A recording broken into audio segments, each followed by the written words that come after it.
시청자 여러분 안녕하십니까? 마켓 시그널 시작합니다. 이주혜입니다. 조민재입니다. 네, 이 잭슨홀 미팅에서 파월 의장의 비둘기파적인 발언이 나오면서 이제 월가에서는 크게 환호하는 모습을 보였습니다. 시장도 역시나 다우지수가 작년 12월 이후로 사상 최고치를 경신하는 모습을 보였습니다.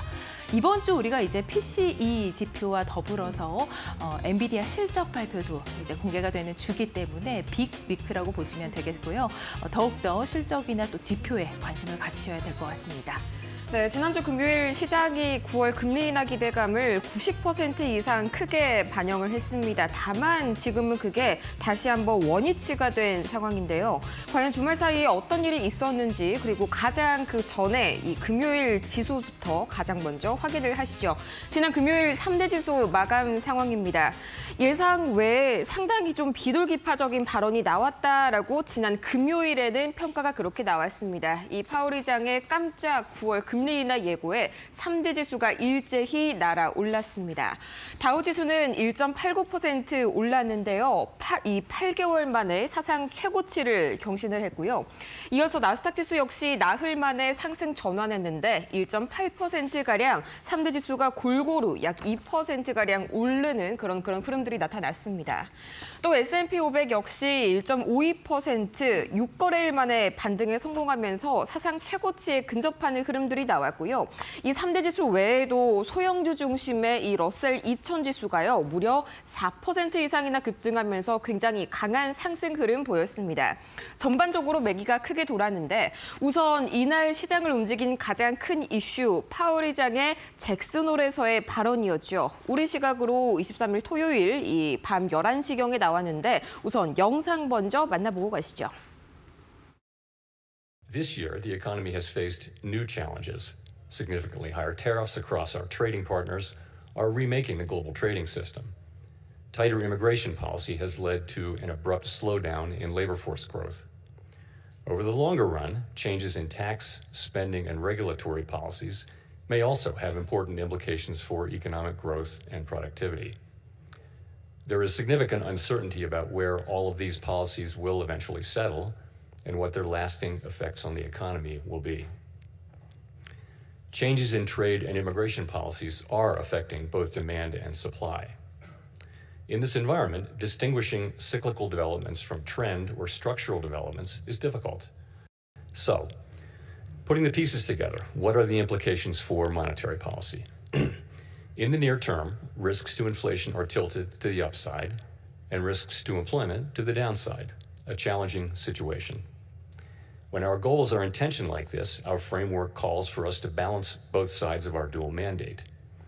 Our policy rate is now 100 basis points closer to neutral than it was a year ago, and the stability of the unemployment rate and other labor market measures allows us to proceed carefully as we consider changes to our policy stance. Nonetheless, with policy in restrictive territory, the baseline outlook and the shifting balance of risks may warrant adjusting our policy stance. 자, 우리의 정책 입장을 바꿀 수도 있다. 마지막에 한 이 한마디에 시장이 상당히 환호를 했는데요. 그동안은 파월 의장이 상당히 매파적인 그런 입장을 보였습니다만 그리고 그렇게 할 것이라고 예상들이 많이 나왔습니다만 막상 파월의 입에서 나온 것은 상당히 비둘기파적으로 해석이 됐습니다. 이게 주말 사이에는요. 해석이 조금 바뀌면서 다시 한번 좀 매파적으로 이게 해석이 가능하다라고 나왔는데 우선은 제가 지난 금요일 시장에서 받아들인 그 뜻 그대로 한번 전달을 드리겠습니다. 자, 가장 먼저 이 파월 의장의 발언이 나온 그 당일 우선 이 파월 의장의 발언 물가에 미치는 관세 우려는 일시적일 것이고 오히려 고용 악화에 대한 위험이 상당히 높아지고 있다. 그러니까 우리가 정책 기조를 물가가 아니라 고용 쪽에 포커스를 맞추는 쪽으로 바꿀 수도 있다라고 주장을 했습니다. 이것 때문에 이 물가 불안과 고용 악화 사이에 그간 딜레마 속에서 파월 의장이 고용 악화를 선제적으로 잡아야 한다라고 고용 쪽에 손을 들었다. 이런 주장들이 강하게 나왔고요. 이 때문에 금리 인하 확률이 발언 직후에 무려 91%까지 올라섰습니다. 9월 25bp 인하 확률 기준이고요. 이 전거래일 75%에서 무려 10%포인트 이상 크게 뛰어오른 거죠. 자, 덕분에 거기에 대해서 단 지금은 75%로 다시 한번 되돌아온 상태입니다. 잠시 후에 더 자세하게 보겠지만요. 우선은 그 발언 직후와 주말 사이에 굉장히 이 연준 위원들의 매파적인 발언들이 이어졌습니다. 헬멧 총재, 콜린스 총재, 무살림 총재 등 계속해서 인플레이션을 잡는 게 조금 더 중요하다라는 발언이 이어졌고요. 또 이어서 파월 의장의 발언 자체도 약간 재해석되는 그런 흐름입니다. 그 내용은 잠시 후에 뒤에서 더 자세하게 보겠고요.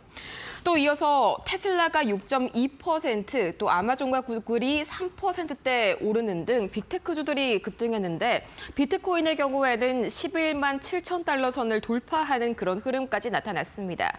물론 지금은 되돌림이 다시 나왔지만 이때 당시만 하더라도 위험 자산에 대한 선호 심리가 급증했습니다. 이어서 그렇다면 이 지난 금요일 시장의 자금 흐름은 어떻게 이동했을지 바로 만나보시죠. 금리 인하 기대감이 급등하게 되면서 사실상 금리 인하는 전 업종에 거의 상승부를 안겨다주는 그런 소식이죠. 필수 소비재를 제외하고는 거의 전 업종에서 상승불이 나왔습니다. 이 필수 소비재만 약간 약한 모습이 나왔는데 우선 이 월마트가 약 1%가량 내렸었죠. 월마트가 실적 발표에서 좀 실망스러운 그런 결과를 안겨다줬는데 이 소매 유통주들이 동반 하락하는 그런 결과를 가져왔고요. 이외에는 전반적으로 크게 빅테크 중심으로 초록불이 들어와 있습니다. 가장 먼저 눈에 띄는 게 역시나 테슬라 6%대 급격한 상승이 나왔습니다. 우선 금리 인하 기대감이 커졌을 때요. 빅테크 중에 가장 민감하게 반응하는 게 테슬라인 거 알고 계실 겁니다. 금리가 내려가면 자동차 할부 금리도 낮아지기 때문에 소비자 구매 심리를 직접적으로 자극하는 그런 효과가 있기 때문이고요.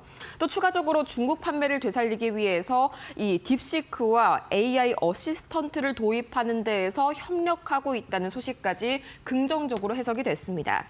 이어서 아마존도 3%대 강세를 보였는데요. 이 전반적으로 빅테크들 금리 인하 기대감에 강하게 움직인 데다가 플러스 개별주 이슈가 하나 있었습니다. 식료품 배송 전략을 새롭게 개편했다는 소식까지 긍정적으로 작용이 됐습니다. 이어서 구글과 메타 각각 3%와 2%대 상승을 보였는데요. 굉장히 강력한 이슈 한 가지가 있었습니다. 우선 메타와 구글이 100억 달러가 넘어가는 정말 초대형 규모의 클라우드 계약을 체결했다라는 소식이 들려왔는데 이 구글 역사상 최대 규모의 계약 중 하나입니다.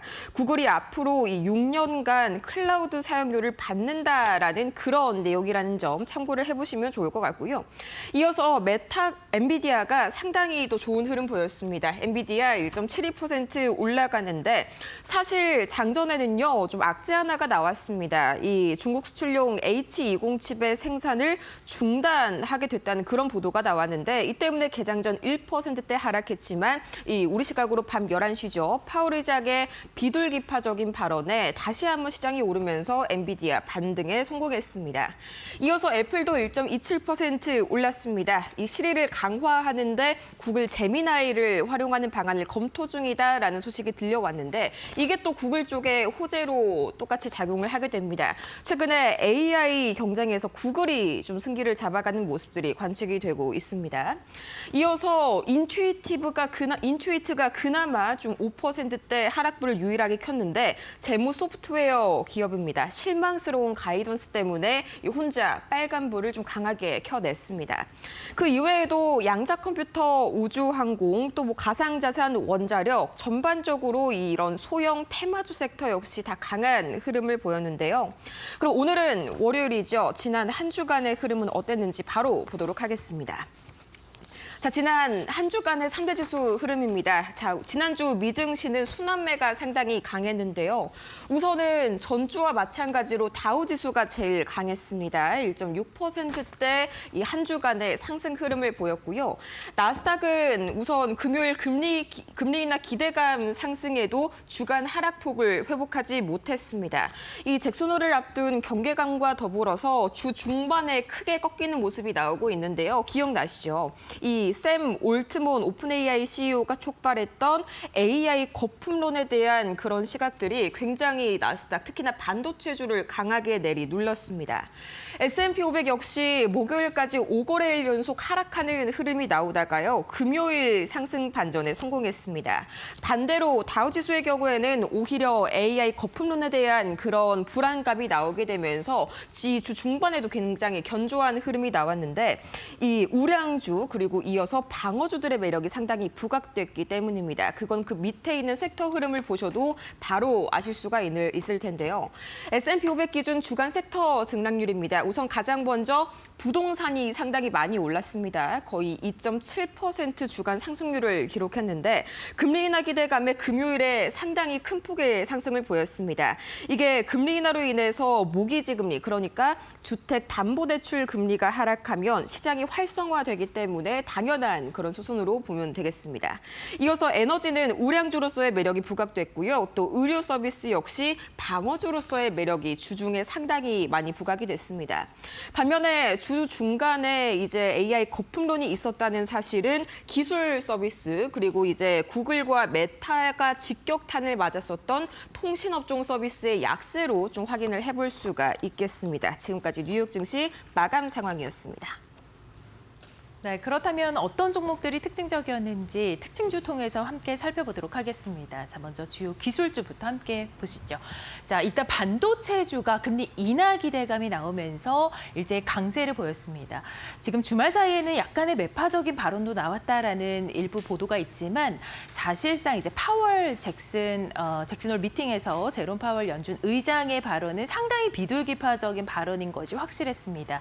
그렇기 때문에 이에 대해서 반도체주도 전반적으로 오름세를 띄었는데요. 일단 엔비디아가 1%대 강세에 AMD가 2%, 또 브로드컴이 역시나 마찬가지로 1%대 오름세 보였습니다. 다음 주요 기술주 살펴보도록 하겠습니다. 자, 이런 매크로적인 이슈가 있었지만 그 안에서도 또 개별적인 모멘텀이 있는 종목들은 더 가는 모습을 보였는데요. 일단 메타, 구글과 함께 100억 달러 규모 클라우드 계약을 체결했다라는 소식이 나오고 있습니다. 메타가 이제 독자적인 노선에서 플러스에서 계속해서 다른 업체들과의 협업도 전략적으로 본격 강화하고 있는 것으로 전해집니다. 2% 넘는 오름세. 알파벳도 역시나 마찬가지로 3% 가까이 올랐는데요. 여기에 이제 알파벳은 또 하나의 모멘텀이 있었습니다. 바로 자회사 웨이모가 뉴욕에서 자율주행은 처음으로 지금 시험이 허가가 됐습니다. 이제 뉴욕시 시장까지 나서서 이제 웨이모의 이 자율주행차 시험 허가에 대해서 긍정적으로 반기는 발언들이 나왔습니다. 이에 따라서 웨이모는 앞으로 필라델피아 등 동부 지역에서도 계속해서 그 지역을 확대해 나갈 것으로 예상되고 있습니다. 3% 가까운 오름세 보였습니다. 다음 종목과 이슈 살펴보도록 하겠습니다. 자, 금리 인하 기대감은 역시나 금융주에도 영향을 주었습니다. 지금 크게 오른 종목 바로 아메리칸 익스프레스, 골드만삭스입니다. 약 3% 가까이 오르는 모습이 보였고 JP모건도 역시 마찬가지로 1% 넘는 강세를 보였습니다. 다음 종목 살펴보도록 하겠습니다. 자, 지금 이슈 있는 종목 보시면은요. 일단 캐터필러 중장비 제조 업체로서 9월 금리 인하 기대감 그대로 받고 있고요. 이 금리 인하 기대감이 경기 민감주에도 영향을 미치고 있죠. 산업 경기 회복에 대한 견조한 전망이 나오면서 4% 넘는 오름세가 나타났고요. 인텔이 이제 변동성이 강했던 시장에서 지난주 금요일에는 오름세로 마감이 됐는데 바로 트럼프 대통령의 발언 때문입니다. 확실하진 않았던 미국 행정부 쪽의 지분 보유 소식, 트럼프 대통령이 10%가량의 지분을 확보하겠다라는 발언을 내놓으면서 더욱더 이 부분이 공고히 되는 모습이 보였고요. 이에 모멘텀 받으면서 5% 넘는 강한 흐름이 나타났습니다. 나이키도 역시 마찬가지로 2021년 29%였던 점유율이 그동안 하락하는 모습을 보였는데 다행히도 다시금 중국 내 시장에 본격적으로 강화할 것으로 예상됩니다. 이 부분 영향받으면서 3% 가까운 오름세가 나타났습니다. 다음은 실적 종목들 보도록 하겠습니다. 자, 줌인데요. 이 줌 비디오 커뮤니케이션 12%가량 급등을 보였습니다. 2분기 실적이 나왔는데 너무 좋았습니다. 지금 EPS 1.53달러로 매출과 더불어서 예상치를 상회하는 모습을 보였습니다. 이에 따라서 주가가 크게 오르는 모습 보였습니다. 특징주 살펴봤습니다. 그렇다면 과연 이 지난 금요일 이어서 주말까지 매크로 지표는 어떻게 움직였는지 바로 보도록 하겠습니다. 가장 먼저 WTI 국제유가 보도록 하시죠. 여전히 63달러 선에서 횡보하고 있는 국제유가입니다. 하방이 닫혀 있는데요. 예상에 비해서 이 러시아와 우크라이나 간의 평화협정이 좀 진척이 없는 그런 모습입니다. 주말 사이에 트럼프 대통령이 이를 압박하는 발언을 이어갔지만 여전히 좀 감감무소식인 관련 이슈들, 이 국제유가는 63달러 선이 좀 견고하게 고착화되는 그런 모습이고요. 이어서 원달러 환율이 큰 폭으로 내렸습니다. 15원 가까이 내렸는데 우선은 달러화가 약세를 보였습니다. 이 97점 달러 인덱스가 97.7선까지 쭉 내려가게 됐는데 이게 이 파월 의장이 미국 경기 둔화에 대해서도 명확하게 꼬집으면서 고용 시장의 하방 위험을 경고했습니다. 이 때문에 달러가 다른 그런 화폐들에 비해서 명확하게 약세를 보였기 때문에 원달러 환율은 따라가서 약세 보이는 그런 모습이 나왔고요. 비트코인이요. 지금 이 시각 기준입니다. 이게 파월 의장의 발언 직후에는 11만 7천 달러 선까지 올라섰는데 순식간에 다시 한번 11만 2천 달러 선으로 되돌림이 크게 나왔습니다. 파월 의장의 이런 발언에 대해서 이게 마냥 비둘기파적으로만 볼 수 없다라는 재해석이 나왔기 때문이고요. 뒷장에서 보시겠습니다만 이 매파적인 연준 위원들의 발언이 가세가 되면서 다시 한번 위험 자산에 대한 선호 심리가 줄어드는 모습입니다. 이 때문에 금 가격은 지금 이 시각 다시 한번 1%대 오르면서 3,420달러 선 현재 탈환을 앞두고 있고요. 이어서 국채 금리는 크게 내렸습니다. 10년물 국채 금리가 벌써 4.25% 중반대까지 내려왔고요. 또 미국채 2년물 역시 3.7%대가 내려앉았습니다. 이 고용 시장에 대해서 파월 의장이 양호한 상태를 유지를 하고 있지만 이 하방 위험이 커지고 있다고 언급하자마자 크게 하락이 나왔고요. 그 하락이 지금까지 계속해서 이어지고 있는 모습입니다. 이어서 과연 어떤 이슈들이 있었길래 다시 한번 금리 인하 기대감이 후퇴했는지 이 연준 인사들의 말부터 살펴보도록 하겠습니다. 헤맥 총재, 또 콜린스 총재, 무살렘 총재들이 발언을 이어나갔는데 이 계속해서 좀 매파적인 기조들이 강했다라고 제가 여러 번 강조를 드리고 있습니다. 세 위원 모두 인플레이션 그리고 고용 둔화 위험이 함께 공존하고 있다는 점은 인정을 했습니다만 인플레를 우선으로 잡아야 한다는 신중론에 조금 더 무게중심이 맞춰졌고요. 이어서 추가적으로 데이터를 확인해 봐야 한다. 아직까지는 이 9월 금리 인하 여부를 확실할 수 없다라는 그런 무살렘 총재의 발언까지 더해졌습니다. 이어서 다음으로 주말 동안 나온 이슈들 보다 자세하게 체크해 보시죠. 제가 좀 전에 말씀드렸던 이슈가 첫 번째로 나와 있습니다. 9월 25bp 인하 확률이요. 파월 의장의 이 발언, 그러니까 우리 시각으로 지난 토요일 새벽까지만 하더라도 91%에 수렴이 됐는데 이게 주말 사이에 75%까지 다시 한번 정말 원상복구가 되는 그런 흐름이 나왔습니다. 지금 시각 기준으로요. 동결 가능성은 다시 한번 25%까지 올라섰는데 이 정도면 9월에 금리 인하가 단행되지 않을 가능성 무시할 수 절대 없습니다. 자, 우선 기본적으로 말씀을 드리자면 파월 의장의 발언이 재해석이 되고 있습니다. 지난해 8월에 빅컷을 단행했을 때 기억이 나실 겁니다. 그 이후에 추석 당시였죠. 우리 추석 연휴가 끝날 때쯤에 빅컷을 파월 의장이 단행했던 적 기억이 나실 텐데 이 당시에는 굉장히 강력한 어조로 이야기를 했습니다. 파월 의장이 어떤 식으로 이야기를 했냐면 강력한 노동시장을 위해서 할 수 있는 모든 것을 하겠다라면서 연속적인 금리 인하에 대한 시그널을 명확하게 밝혔는데 주말 사이에는요, 이 지난 그런 강력했던 발언에 비해서 이번 발언은 금리 인하에 대한 가능성을 열어뒀을 뿐이지 이걸 명확하게 한 그 정도까지는 아니다라는 그런 해석들이 다시 한번 힘을 얻었습니다. 그러니까 9월에 인하는 좀 명확하게 지금 시장은 보고 있지만요. 이게 연속적인 금리 인하 사이클의 시작이라고 보기에는 어렵다는 것이 현재 시장의 중론입니다. 또 이어서 신용평가사 피치가요. 미국의 신용 등급을 AA 플러스로 유지를 했는데 여전히 높은 재정 적자와 늘어나는 정부 부채를 지적을 했습니다. 다만 달러가 이 기축통화라는 점을 강점이다라고 올려 세우긴 했습니다. 자, 그 이후에 이번 주 주요 일정을 보자면요. 가장 중요한 건 역시나 엔비디아의 실적이겠고요. 또 이어서 PC 역시 굉장히 중요하게 현재 거론이 되고 있습니다.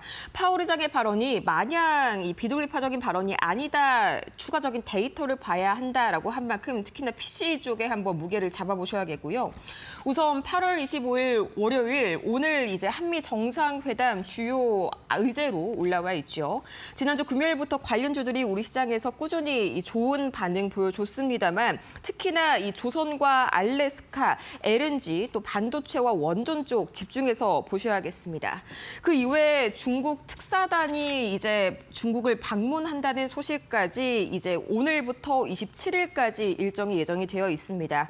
화장품과 여행주 그리고 카지노주 주의해서 보셔야겠고요. 또 이어서 노랑봉투법과 한미 정상회담 공동성명 오늘 집중해서 특히 보셔야겠습니다. 이어서 8월 18일 목요일 엔비디아 실적 발표 상당히 중요한데요. 장 마감 이후에 이날 우리 시각으로 새벽 기준 발표가 됩니다. 이 최근에 AI 거품론을 좀 완전히 불식시킬 수 있을지 또 이후에 향후 실적 가이던스가 어떻게 나올지에 초점을 맞춰보셔야겠고요.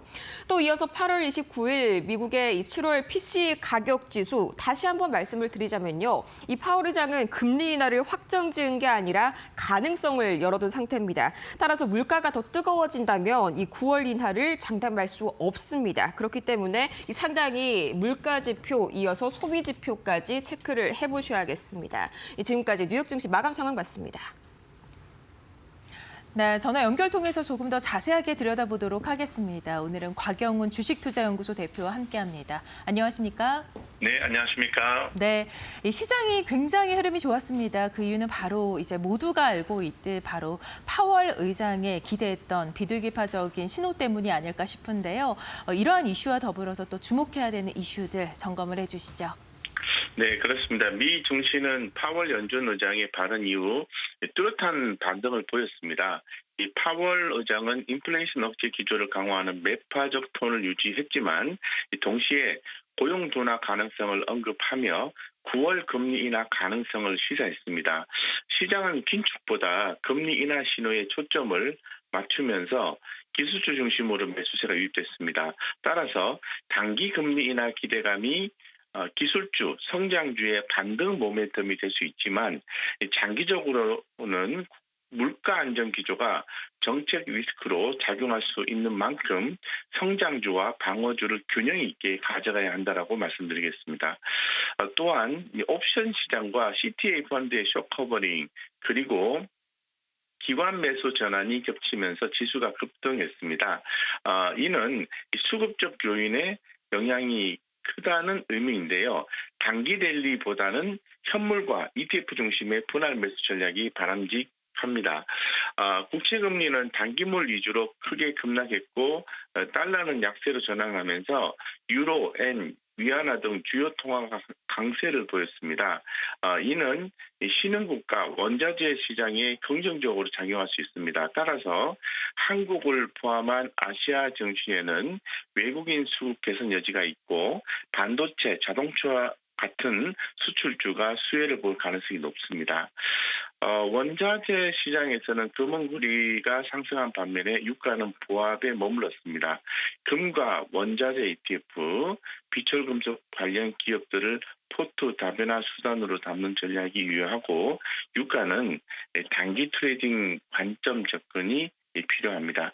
마지막으로 제조업 PMI가 기준선 50을 회복하며 경기 확장 신호를 보였지만 경기 선행 지수가 여전히 마이너스권에서 머무르면서 둔화 리스크가 남아 있습니다. 따라서 이 경기 방어주와 경기 민감주를 함께 가져가는 병행 전략이 필요합니다. 종합적으로 말씀드리면 이번 장은 매파 속에서 비둘기다라고 할 수 있습니다. 금리 인하 기대는 성장주 반등을 지지하지만 이 장기적 불확실성에 대비해 원자재와 방어주를 함께 담는 균형 전략이 핵심이다라고 말씀드리겠습니다. 네, 경기 민감주와 방어주를 같이 가져가야 한다라는 얘기를 해주셨습니다. 자, 그렇다면 이 미중시에서 좀 주목해야 되는 업종과 또 종목들은 어떤 것들이 있을까요? 네, 먼저 전기차, 2차 전지, 리튬 관련주가 강하게 반등했습니다. 이 테슬라가 자율주행 기능 기본 탑재와 중국 딥시크 협력 소식에 6% 넘게 급등했고, 이 리비안과 GM, 포드 등 자동차주 전반이 금리 인하 기대에 동반 상승했습니다. 따라서 금리 인하 기대는 소비 여력을 키워 자동차 수요에 긍정적입니다. 전기차, 배터리 밸류체인 전반에 걸쳐 분할 매수 전략이 유효하다고 말씀드리겠습니다. 반도체 섹터도 힘을 보였습니다. 엔비디아가 중국 규제 이슈를 딛고 반등했고, 인텔은 백악관 방문 소식에 5% 이상 급등했습니다. 마이크론, TSMC, AMD 등 주요 종목도 동반 상승하며 필라델피아 반도체 지수가 2.7% 올랐습니다. 이에 따라서 AI와 정책 수혜가 집중되는 분야인 만큼 단기 변동성을 기회로 삼아 엔비디아, 인텔 같은 핵심 종목 중심 저가 매수 전략이 적합합니다. 또한 AI 서버와 AI 테마주도 일제히 반등했습니다. 슈퍼마이크로와 HP 엔터프라이즈, C3 AI 등이 반등했고, 유비쿼티는 배당 확대와 자사주 매입으로 30% 넘게 급등했습니다. 이에 따라서 단기 과열은 경계하되 실적 기반 AI 인프라, 소프트웨어 기업 위주로 선별 접근이 바람직합니다. 대형 기술주에서는 아마존, 알파벳, 메타, 애플이 모두 반등세를 보였고요. 마이크로소프트는 제한적 상승에 그쳤습니다. 따라서 금리 인하 기대가 기술주 전반의 모멘텀이 되고 있는 만큼 AI 클라우드 계약과 구독 기반 비즈니스를 가진 기업 중심으로 중장기 비중 확대 전략이 유효합니다. 그리고 이제 중국 전기차 기술주도 반등했습니다. 니오가 신형 SUV 출시로 14% 급등했고, 샤오펑, 리, 오토도 강세, 알리바바, 핀도더도 상승세를 보였습니다. 이에 따라서 정책 모멘텀과 글로벌 제휴 이슈를 활용한 단기 트레이딩 전략이 유효해 보인다고 말씀드리겠습니다. 끝으로 이제 비트코인과 스테이블 코인 관련주도 4% 이상 급등했습니다. 이더리움은 ECB의 디지털 유로 논의 소식에 12% 상승했고, 이 코인베이스와 채굴주도 동반 강세를 보였습니다. 이에 따라서 이 제도권 편입 기대감이 긍정적이지만 이 변동성이 큰 만큼 채굴 거래소주 등 재무 건전성이 높은 기업 위주로 제한적 접근이 필요합니다. 종합적으로 말씀드리면 이번 장은 금리 인하 기대감이 성장주 전반에 반등을 이끌었습니다. 따라서 기술주, 반도체 AI 중심으로 기회를 활용하되 원자재 방어주로 분산 투자해서 그 변동성을 관리하는 전략이 중요하다고 말씀드리겠습니다. 네, 전반적으로 반등을 했지만 여전히 분산 투자가 필요하다라는 얘기를 해주셨습니다. 자, 지금 금리 인하 기대감이 글로벌 증시뿐만이 아니라 국내 증시에도 좀 영향이 있을 것 같은데요. 어떤 영향이 있을지 또 투자 전략은 어떻게 세워가야 될지 안내해 주시죠. 네, 오늘 한국 증시는 단기 낙폭 과대 구간에서 반등세를 이어갈지 주목됩니다. 지난주에는 수출 호조와 방산 뉴스, 한미 정상회담 기대감이 반등을 이끌었고, 미국 증시에서도 파월 연준 의장의 발언 이후 금리 인하 기대감이 살아나며 기술주와 반도체가 강세를 보였습니다. 이는 한국 증시의 수출주, 특히 반도체 자동차 업종에도 긍정적으로 작용할 가능성이 큽니다. 다만 최근 반등은 펀더멘탈 개선보다는 단기 수급 요인에 따른 성격이 강하기 때문에 이번 주는 새로운 모멘텀이 필요한 국면입니다. 핵심 변수는 27일 엔비디아 실적과 29일 발표될 PCE 물가 지수입니다. 엔비디아가 긍정적인 가이던스를 내놓는다면 이 반도체, AI 업종 전반으로 모멘텀이 확산될 수 있지만 이 보수적인 전망이 나온다면 급락 가능성도 배제할 수 없습니다. 외국인과 기관이 최근 전기전자와 운송 장비 중심으로 매수세를 보이고 있어 단기적으로는 수출 민감 업종에 주목할 필요가 있습니다. 반면에 화학, 기계 업종은 매도세가 이어지고 있어 관망이 필요해 보입니다. 정리하자면 오늘 시장은 단기 반등 속에서 모멘텀 대기 구간입니다. AI와 수출주의 기회가 열리는 만큼 이벤트 리스크도 고려한 선별적 접근이 필요하다라고 말씀을 드리겠습니다. 네, 엔비디아 실적과 더불어서 PC 물가 지표도 계속해서 주목을 해봐야 될 것 같습니다. 네, 오늘은 곽영훈 주식투자연구소 대표와 함께했습니다. 도움 말씀 고맙습니다. 예, 감사합니다. 네, 잠시 후 시장을 움직인 이슈들 머스노5에서 함께하시죠.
네, 머스노5 출발합니다. 오늘도 5개 이슈를 준비했는데요. 먼저 첫 번째 이슈부터 함께 확인해 보시죠.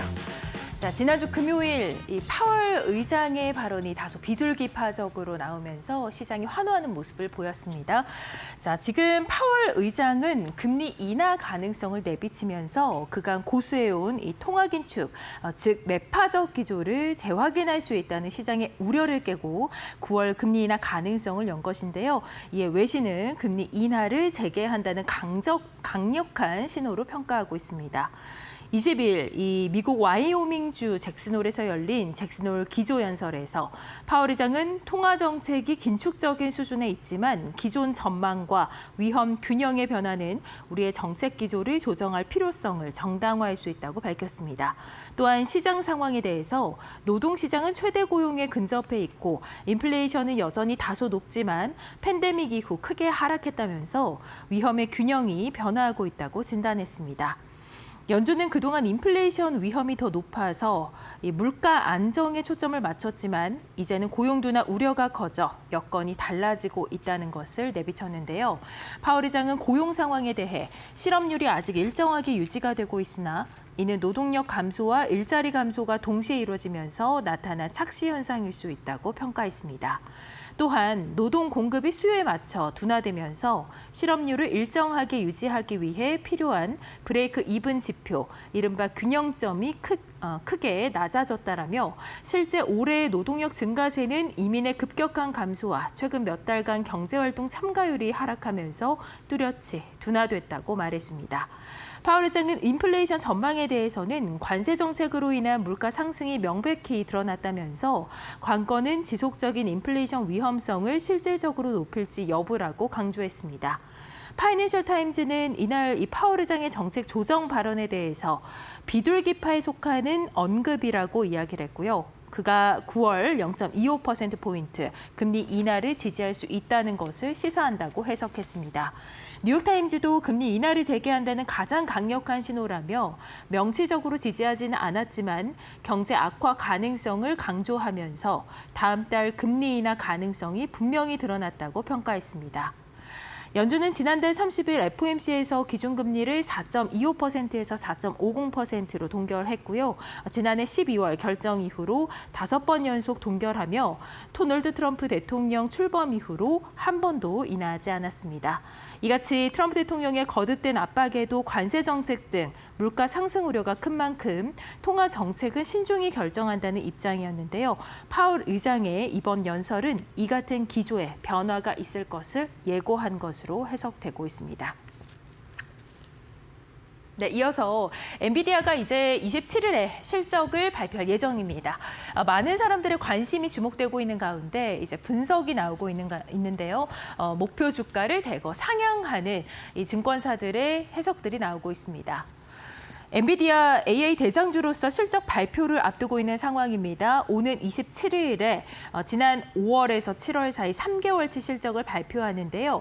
이 가운데 최소 9명의 분석가가 목표 주가를 상향 조정했습니다. 엔비디아의 목표를 상향한 곳은 웨드부시와 키뱅크, UBS, 모건 스탠리, 또 캔터 피츠제럴드 등이 포함되는데요. 엔비디아를 담당한 분석가들은 약 90%가 매수 또는 그에 준하는 의견을 내고 있다고 블룸버그는 전했습니다. 이들의 목표 주가는 기존보다 평균 3% 오른 194달러로 지난 21일 종가 대비 13% 이상 추가 상승 여력을 의미했습니다. 잭슨 인베스트먼트 매니지먼트의 포트폴리오 매니저 브라이언 머벌리는 지금 인식은 엔비디아의 성장세가 매우 견고하다는 것이라며 분석가들은 단지 필요하기 때문에 전망치를 높이고 있다. 이 주식은 멈추지 않을 것이라고 말했습니다. 월간의 엔비디아가 이번에도 지난해 같은 기간 대비 두 자릿수 매출 증가율을 기록할 것으로 내다보고 있습니다. 멀벌리 분석가는 만약 실망스러운 결과가 나온다면 시장 전체에 매우 영향을 줄 수 있다며 다만 엔비디아가 기대를 저버릴 가능성은 매우 낮다라고 말했습니다. 네, 테슬라가 9월 30일 이후에는 사실상 이 전기차 세액 공제가 중단됩니다. 그런데 그 세액 공제를 취득이라는 서면 계약의 기준으로 하면서 약 2주 정도는 더욱더 세액 공제를 받을 수 있을 것으로 예상이 되고 있습니다. 테슬라는 이 7,500달러의 전기차 세액 공제가 9월 30일 이후에 만료가 됩니다. 그러나 미국 국세청은 잠재적 구매자들에게 테슬라 혹은 GM 또 포드 등의 전기차를 구매할 수 있는 시간을 조금 더 주기로 했는데요. 9월 30일까지 취득한 모든 적격 전기차에 7,500달러의 세액 공제가 적용됩니다. 그러나 지난 목요일 이 국세청 지침이 새로 발표되면서 취득은 최소 소액의 계약금을 지불한 서면 구속력 있는 계약을 체결한 것으로 의미가 됩니다. 구매자는 차량을 인수할 때 실제 세액 공제를 받게 되는 셈입니다. 앞서 트럼프 대통령은 7월 4일 예산안에 서명할 때 당시 이 세액 공제를 받으려면 구매자가 9월 30일까지 전기차를 인수해야 한다라고 말했는데요. 이는 자동차 제조업체가 전국적으로 특정 차량을 구매자에게 배송해야 할 경우 세액 공제 유효 기간이 며칠 또는 몇 주 앞당겨질 수 있음을 의미했습니다. 그러나 새로운 지침이 나오면서 테슬라는 세액 공제 기간이 만료되기 전까지 미국 내 판매량을 최소 2주 더 늘릴 수 있게 됐습니다. 하지만 그 이후에는 미국 전기차 수요가 급감할 것으로 예상이 되고 있습니다. 테슬라 주가 지난 금요일에 6% 넘게 오르면서 340.01달러를 기록했습니다. 네, 다음 이슈 보도록 하겠습니다. 자, 메타와 구글이 손을 잡았습니다. 클라우드를 함께 사용할 것을 계약 체결을 통해서 발표를 했는데요. 그 규모가 14조 원에 달합니다. 이와 관련된 소식 함께 보도록 하겠습니다. 메타는 구글 클라우드와 함께 이 컴퓨팅 계약을 체결했습니다. 이번 계약 규모는 6년간 100억 달러, 약 우리 돈으로는 14조 원에 해당하는데요. 구글 클라우드 17년 역대 가장 큰 규모의 계약 중 하나로 전해지고 있습니다. 소식통은 이 같은 소식을 전하면서 앞서 올해 2월 세일즈포스가 구글 클라우드와 7년간 25억 달러 규모의 계약을 체결했다라고 전하며 이번이 가장 큰 규모 중 하나라고 말했는데요. 이번 계약으로 메타는 구글 클라우드의 서버와 데이터 저장 스토리지 네트워킹 기타 서비스를 사용하게 됩니다. 이번 계약에는 구글 데이터 센터에서 운영되는 엔비디아 GPU에 대한 접근 권한도 포함된 것으로 알려졌습니다. 마크 저커버그 CEO는 앞으로 수천억 달러를 AI 컴퓨팅 역량 확장에 투자할 것이라고 언급하면서 AI 컴퓨팅 역량을 확대하기 위해서 메타는 자체 소유 운영하는 데이터 센터를 확장하는 한편 다른 클라우드 업체로부터의 서버를 임대해오는 멀티 클라우드 전략을 구사해왔다라고 밝혔는데요. 최근 메타는 미주리주 캔자스시티에서 10억 달러 규모 투자로 새 데이터 센터를 열고 아마존 웹 서비스와 마이크로소프트 애저와 계약을 맺어 클라우드 서버를 임차하고 오라클과 코어이브에서도 서버를 빌려 사용하고 있습니다. 전문가들은 메타와 구글의 이번 계약 체결은 구글이 가장 치열한 경쟁자와도 클라우드 계약을 맺을 수 있음을 보여주는 최신 사례라고 평가했습니다. 더불어서 메타는 인공지능 이미지 영상 생성 스타트업 미드저니 기술 라이선스를 획득할 예정인데요. AI 영역에서 독자 개발 중심 전략에서 벗어나 외부 파트너와 협력하는 방향으로 전환하며 경쟁력 강화에 나섭니다. 미드저니는 2021년 데이비드 홀츠가 설립한 이미지 생성 기업으로 지난 6월에는 기존 이미지를 기반으로 짧은 영상을 생성할 수 있는 비디오 모델을 선보였습니다. 이번 제휴를 통해 메타는 자사 앱에 멀티미디어 AI 생성 기능을 개발 통합할 수 있게 될 전망입니다. 네, 이어서 이더리움 소식 전해드릴 텐데요. 지금 급등을 하면서 사상 첫 4,900달러를 돌파했습니다. 바로 그 배경에는 금리 인하에 대한 기대감이 있는 것으로 전해지고 있습니다. 네, 이더리움은 코인베이스 가상자산 거래소에 따르면 어제 오후 2시 14분 이더리움 한 개당 가격이 24시간 전보다 3.26% 오른 4,920달러에 거래가 됐습니다. 이더리움 가격이 4,900달러 선을 넘어선 것이 이번이 처음이고요. 가격은 이제 사상 첫 5,000달러 선을 향하고 있습니다. 최근 주춤했던 가상자산 시장은 파월 의장이 금리 인하 가능성을 시사하면서 반등에 성공했는데요. 파월 의장은 잭슨홀 미팅에서 지난 22일 실업률과 다른 노동시장 지표들이 안정적이라며 정책 기조의 변화를 고려해 신중하게 나아갈 수 있게 됐다고 발언했습니다. FOMC 회의에서 기준금리 인하 가능성이 커졌고 가상자산 등 위험자산의 유동성이 대거 유입된 것입니다. 또한 금리 인하 소식에 비트코인도 11만 2천 달러 선에서 11만 6천 달러대까지 회복하기도 했습니다. 네, 지금까지 머스터5 살펴봤습니다.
안녕하세요. 매드토크 신수업입니다. 오늘의 첫 번째 주제, 잭슨홀에 울려 퍼진 총재들의 메아리. 자, 잭슨홀 그 미팅이 끝났죠. 자, 그 잭슨홀 미팅 하는 곳이 너무 예쁘죠. 아니, 요즘에 하도 AI가 발달되다 보니까 배경이야 입히는 거 쉬운 일이잖아요. 그래서 저게 과연 진짠가 싶을 수도 있지만 진짜입니다. 저거는. 우리 한때 뉴스에 많이 나왔지만 그 펜션 사진 너무 예뻐서 여러분들 막 돈 엄청 지불하고 딱 갔더니 그 펜션 사진 그림이 아니잖아요. 그럼 많이 경험하셨죠. 그 업체에서 CG로 쫙 예쁘게 입혀서 홈페이지에는 너무 예쁘게 해놨는데 딱 가면은 이 색깔 자체가 틀리잖아요. 그렇죠? 완전히 하늘색에 막 푸르른 거였다가 딱 가보니까 완전 잡초들이 막 다 그 쇠퇴된 색깔이 되어 있고, 그래서 이제 그런 것에도 속아갖고 이것도 막 진짜인가 싶을 수도 있는데 정말 아름답습니다. 그렇죠? 진짜 그 산 골짜기에 있네요. 저기 막 정말 엄청나게 높은 산봉우리들이 계속 이게 나열이 되어 있고, 저 여기 뭔가 이제 그 잭슨홀에 대한 그 유래나 이런 거 우리 그 유적지 가면은 이런 거 붙어 있잖아요. 그 판인 것 같아요. 그렇죠? 가보고 싶네요, 진짜. 여기 뭔가 정확히 보이진 않는데 이제 흑백 사진이 옛날에 무슨 뭐 이걸 만들었을 때 그때 사진인가요? 근데 이거 폴 볼커 의장이 그때 흑백 사진이 FRB 의장 그 사진에 박혀 있을 때 시절에 그 분이셨잖아요. 그분이 이제 21%인가 그때 막 살인적인 금리를 올려가지고 인플레이션 파이터로 이제 명성을 떨치고 이제 권총을 차고 다녔다. 뭐 그 얘기도 있었잖아요. 그래서 이제 그분이 하도 안 돌아다니고 생명의 위협 때문에 숨어 있으니까 이런 이 아름다운 잭슨홀에, 그러니까 아름답기도 하지만 완전 천혜의 요새잖아요. 어떻게 보면 여기 이걸 넘어올 수가 없어요. 이 높은 산을. 그러니까 여기서 이제 앞에 이제 하천에서 숭어 낚시도 하고, 숭어 낚시를 좋아했다고 합니다. 그래서 여기 낚시도 하고 회의를 여기서 한다, 안전하다 이러면서 약간 안전가옥식으로 그런 그 유래가 또 있는 곳인데, 여기가 이제 캔자스시티 소속이거든요. 이 캔자스시티 연방준비위원회 총재죠. 제프 슈미트. 이분이 중요한 거는 이번 연도의 투표권자입니다. 자, 그러니까 지금 그 FOMC 투표권이 12장이라고 했잖아요. 그게 이제 크게 두 덩어리죠. 크게 두 덩어리. 이제 아시죠? 많이 보여드렸죠. 이게 7명의 영구 투표권이 있어요. 근데 거기에 이제 8명의 영구 투표권이 있어요. 근데 거기에 7인의 이사회. 그게 사실 핵심이죠. 7인의 이사회가 있고, 이 왜 8개의 영구 투표권이냐면은 연방준비은행 총재 중에서 딱 뉴욕 연방준비은행 총재만 특혜를 준 거예요. 가장 이제 자산도 많고 하니까. 그래서 플러스 1 해가지고 8개가 있고, 나머지 4개는 이제 연방준비은행 총재들이 순환하면서 그 투표권을 얻게 돼요. 예를 들어 닐 카시카리 막 맨날 그 인터뷰 나오는데 투표권은 없어요. 근데 이분은 이제 투표권이 있는 거예요. 근데 지금 그 큰 두 덩어리 중에 이 7인의 이사회 이쪽은 정말 완전히 폭격을 맞았잖아요. 지금 그게 무슨 7인의 이사회가 7인도 아니고 지금, 그쵸? 일단. 그리고 거기 완전 폭격을 맞아가지고 지금 정신이 없어요, 거기는. 상대적으로 정신이 있는 쪽이 연방준비은행 총재 쪽이잖아요. 그죠? 두 덩어리로 나누면 굳이. 뉴욕 연방준비은행 총재는 이게 연방준비은행 총재끼리 분류를 하면 이쪽인데, 영구 투표권자끼리 분류하면은 7인의 이사회에 붙어요.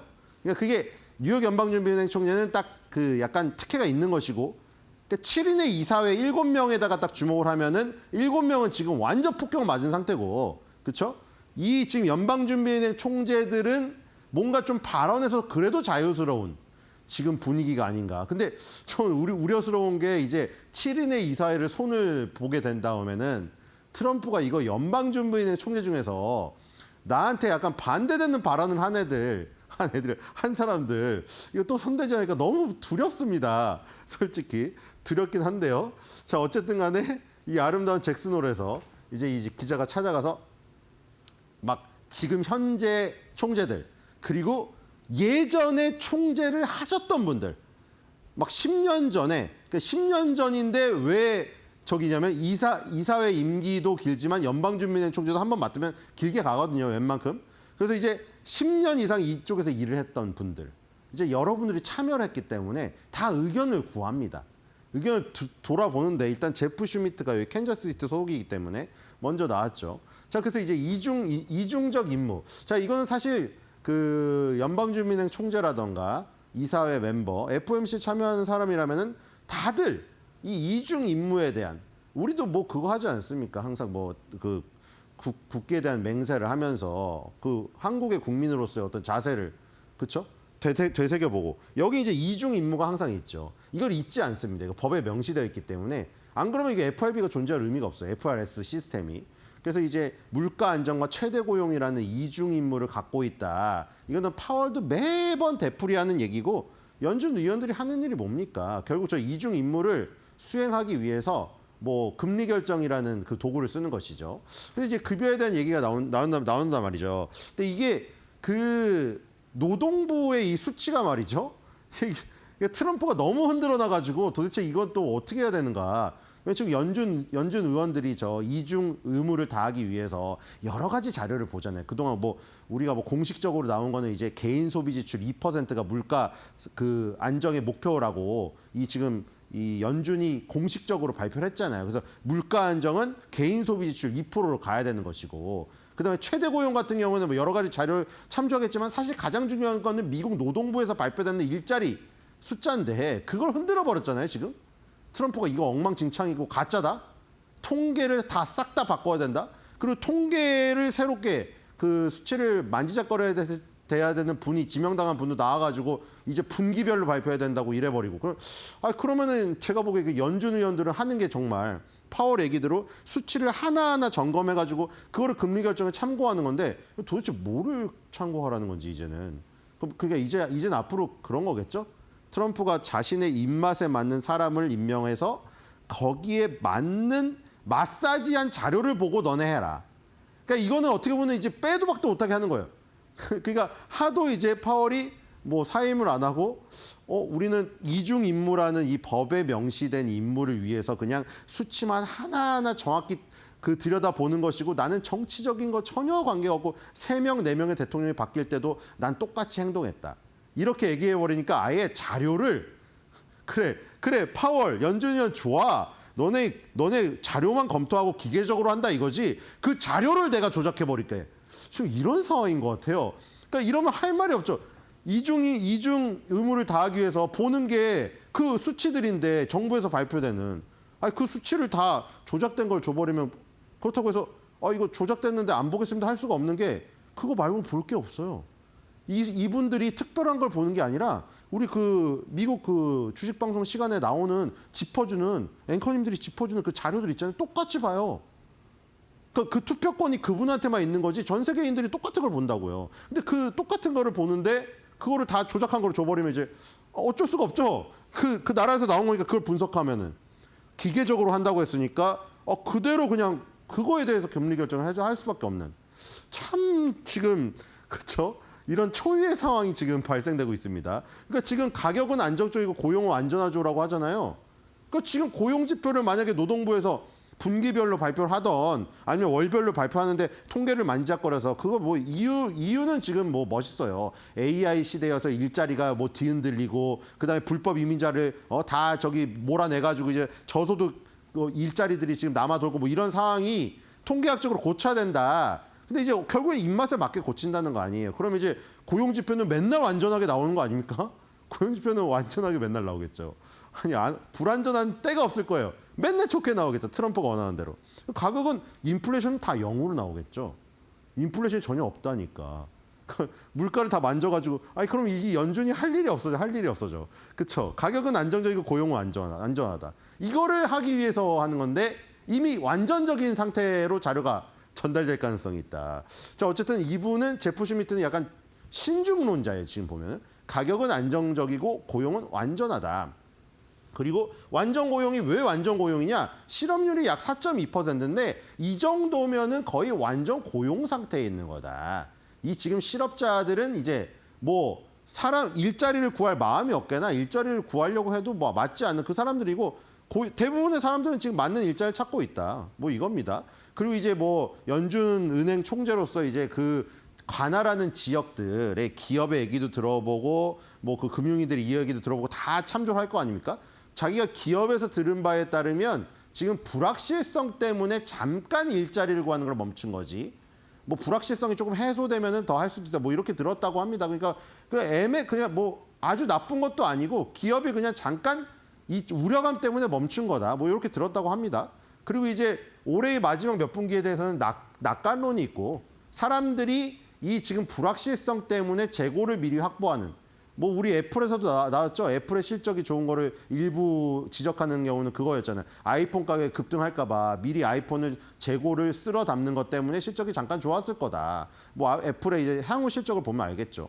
그리고 이제 9월 회의 때까지 나올 데이터가 중요하다. 근데 이게 웃긴 거죠. 9월 회의 때까지 나올 데이터가 당연히 중요해요. 데이터를 분석해가지고 이중 의무에 대해서 금리 도구를 쓰시는 분들인데 9월 회의 때까지 나올 데이터를 이제 전부 트럼프 입맛에 맞게 좋게 줄 텐데 뭐를 보고 도대체 그걸 보고 결정하면은 당연히 트럼프의 입맛에 맞는 결정이 나올 수밖에 없는 상황이죠.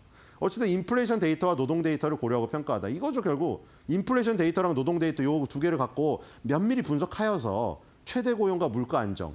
물가 안정과 이 순서대로 하면 인플레이션 데이터에 해당되는 건 물가 안정, 노동 데이터에 해당되는 건 최대 고용. 요거 두 개를 이제 판단을 해서 금리 결정해야 되는데 저 데이터를 다 그냥 만지작거릴 가능성이 큽니다. 두 가지 임무 사이에는 매우 건강한 마찰이 있습니다. 이러고 신중론자고요. 자, 그러면 이제 주목하는 분은 계속 이분이죠. 자, 이분 위험합니다. 제가 보기에는. 자, 이분이 만약에 이사회 멤버였으면 지금 이거 이대로 발언 못할 것 같은데요. 자, 일단 클리블랜드 베스 해맥 총재 이번에 투표권 없어요. 자, 근데 투표권을 처음 가졌던 작년 저는 이분이 미셸 보우만의 약간 미셸 보우만보다 젊잖아요. 미셸 보우만의 약간 후계자 같은 느낌이 들었거든요. 왜냐면 미셸 보우만이 지금 비둘기파고 트럼프한테 굉장히 비둘기파적 면목을 보이고 있잖아요. 매파의 수장이었습니다. 매파의 수장. 금리 인상을 통해서 눌러야 된다는. 그렇죠. 완전 바뀌어 있는데 이분이 혼자 그때 반대표를 던졌거든요. 작년에 혼자 반대표를 던지면서 새로운 매파의 등장을 알렸는데 자, 지금도 똑같은 소리를 하고 있는 거 보니까 정말 강단이 일단 있고요. 좋게 말하면. 자, 결과적으로 지속적인 인플레이션이 발생할 가능성이 있다고 생각하시나요? 이 의견에 대해서 있다고 생각합니다. 지난 4년간 인플레이션이 매우 높았는데 지금 인플레이션을 통제하기 위해서 적당히 제한적인 정책을 유지하는 것이 정말 중요하다. 그러니까 이분은 4년 동안 인플레이션이 있었고 지금도 인플레이션 우려가 있기 때문에 적당히 제한하면서 가야 된다는 거예요. 그러니까 트럼프가 원하는 지금 금리 인하는 생각도 안 하고 있는 사람이에요. 물론 투표권이 없지만 19명이 FOMC 회의에 참석을 해요. 투표권만 없을 뿐이지. 그리고 이렇게 인터뷰에 나와서 연준은행 총재들이 투표권이 없지만 결국 순환 투표권으로 돌아오게 되기 때문에 이런 발언들이 중요하게 얘기가 되는 겁니다. 그리고 이분들이 관할하는 그 지역의 의견들을 취합해서 하는 얘기이기 때문에 굉장히 중요하죠. 어쨌든 제한적인 정책을 유지하는 게 중요하다고 했고요. 그리고 이분은 6월 달에 방금 그만두신 따끈따끈한 퇴임자십니다. 이분은 패트릭 하커 필라델피아 연방준비은행 총재, 시카고가 있죠. 필라델피아에. 정유산업의 그 도시기도 하고 중요하잖아요. 철강 그때 필라델피아, 디트로이트 이런 데 가서 철강 산업 살린다고 50% 관세부가 얘기했던 곳이잖아요. 그래서 갑자기 또 이 파월 칭찬을 이렇게 이러면 안 될 텐데. 자, 파월의 어떤 기조 발언을 어떻게 들었느냐고 하는 기자의 질문에 너무 잘 들었다. 이러면서 이렇게 헌신적인 사람이 없다고 했고요. 경기 침체가 심한 시기에 있다는 게 저기 한다. 그러면서 고용 보고서는 조심해야 된다. 이 얘기했죠. 그러니까 고용 보고서가 안 좋게 나온 이 부분을 또 지적하고 있습니다. 어쨌든 이것이 무엇 때문에 일어나는지 살펴봐야 된다고 얘기를 했고요. 이분 말고도 이전에 연방준비은행 총재를 하셨던 분들 다 얘기를 들었습니다. 자, 그다음에 트럼프 데스노트 패러디가 아니었다. 두 번째 주제입니다. 자, 인텔의 지분 10%, 정확히 말하면 9.9%를 지금 갖게 되면서 블랙록이 인텔의 최대 주주였는데 넘어섰습니다. 이거에 대한 얘기도 지금 굉장히 많이 나오고 있습니다. 일단 오늘의 주제는 아니고, 자, 오늘 필 불트가 또 올렸습니다. 자, 이번에 자료를 공개했는데요. 이게 지금 뭐가 문제가 되는 거냐면, 이게 진짜라면 리사 쿡이 그거를 자기 주거용으로, 원래 보통 주거용으로 한다 그러면 나라에서 굉장히 좋은 금리를 주죠. 주거용으로 그거를 모기지 대출을 받아놓고 낮은 금리로 그걸 임대로 썼다는 거죠. 그런 영수증을 지금, 그렇죠? 영수증을 첨부했습니다. 자, 그리고 트럼프도 또 올렸죠. 자, 주택용이었던 거를 모기지로 싸게 지금 구입을 한 다음에 이렇게 콘도로 운영을 하고 있다. 자, 그래서 당장 사퇴하라고 했죠. 자, 그 다음에 제가 그 데스노트 얘기했을 때만 해도 이런 분도 계셨을 거예요. 야, 뭐 저렇게 희화해서 그렇게 트럼프가 아무리 망나니지만 데스노트까지 하겠느냐. 실화죠? 실화예요. 이거 지금 트럼프를 너무 낮게 평가하지 마세요. 실화입니다. 이게 제가 그린 거랑 똑같지 않습니까? 거의? 이거 보세요. 제가 지금 내피셜이 지금 맞았다는 거죠. 지금 보세요. 바이든하고 트럼프로 나눠놨어요. 지금 그 7인의 이사회, 아까 두 개 연방준비은행 총재 쪽 말고 요 7인의 이사회가 있잖아요. 이거 보세요. 빨간색으로 X 쳐놨잖아요. 그 데스노트 아닙니까 이거? 자, 투 레이트 이름도 안 써요. 파월은. 이름이 없어요, 파월이. 이름이 투 레이트라니까요. 투 레이트 있고요. 마이클 박 금융감독 부의장. 이분이 현명하다고 했죠.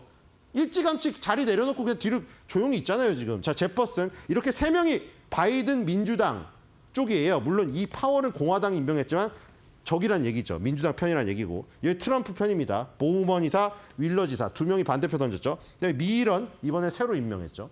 자, 그래가지고 이 쿡을 날리면 쿡을 날려야 이제 동률된다는 이겁니다. 지금 쿡을 날려야. 쿡을 날려도 그래도 3대3이라 이거예요, 아직도. 그러니까 더 날리겠죠, 이제. 이제 조심해야 돼, 이분. 제퍼슨 이분이랑 마이클 조심해야 돼요, 지금. 그렇죠? 실화였다는 거. 자, 앨런 머스크 간단히 짚고 넘어갈게요. 앨런 머스크는 역시 자, 테슬라 주가 6% 급등했죠. 이거 보세요. X에 트럼프 얘기 안 오르면 오릅니다. 안 올렸죠? 다 자기 사업 얘기만 올렸잖아요. 스페이스 X, 그록2, XAI 이런 얘기만 올리니까 테슬라 주가가 급등합니다. 앨런 머스크도 이걸 모를 리가 없을 텐데 자신의 야욕을 저기를 못하는 것 같아요. 주체를. 자, 오늘 마지막 그림입니다. 오랜만에 보는 유명한 밈이죠, 이거. 자, 트럼프가 대통령 되기 전에 그 예능 프로그램을 오랫동안 진행했습니다. 그게 회사에 인턴 같은 거를 해서 인턴 역할 제대로 못하면 막 파이어도 하고 이 내용이에요. 그래서 저 지금 밈을 다시 써야 될 때가 온 게 아닌가 이런 생각이 듭니다. 자, 리사 쿡 이사에 대한 계속해서 퇴임 압박이, 사임 압박이 지금 거세지고 있는데 그것을 녹여내서 한 줄 매도평을 하겠습니다.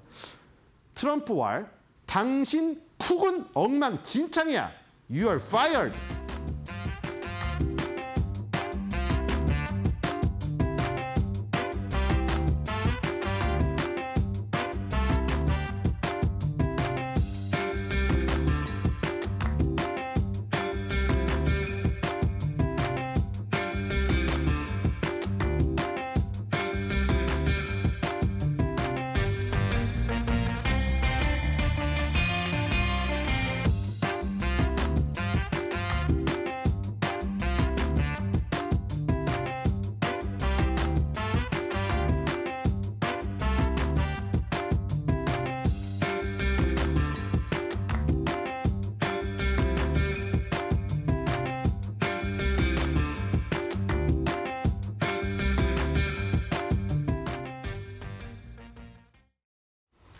지난 토요일 우리 시각 기준으로 밤 11시였습니다. 이 파월 의장의 잭슨홀 미팅에서의 비둘기파적인 발언을 시장이 환호하면서 금리 인하 확률이 91%까지 수렴했는데요.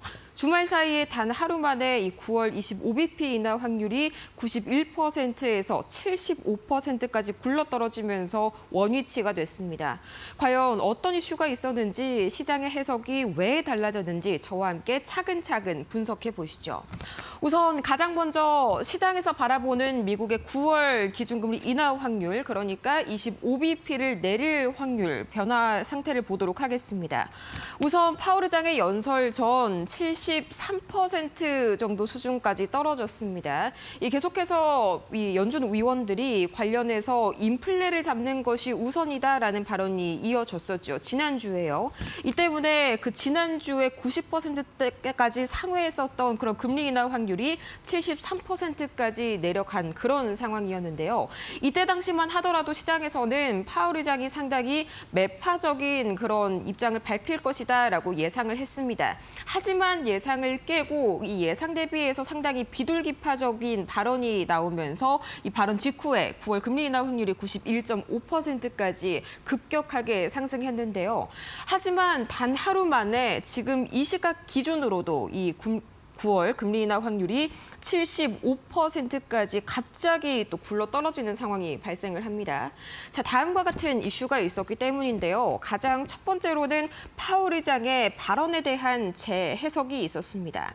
자, 가장 먼저 오늘 오전 5시 기준으로요. 제가 말씀드렸다시피 9월 금리 인하 확률은 75%, 거의 발언 전까지 똑같은 그런 상황이 왔습니다.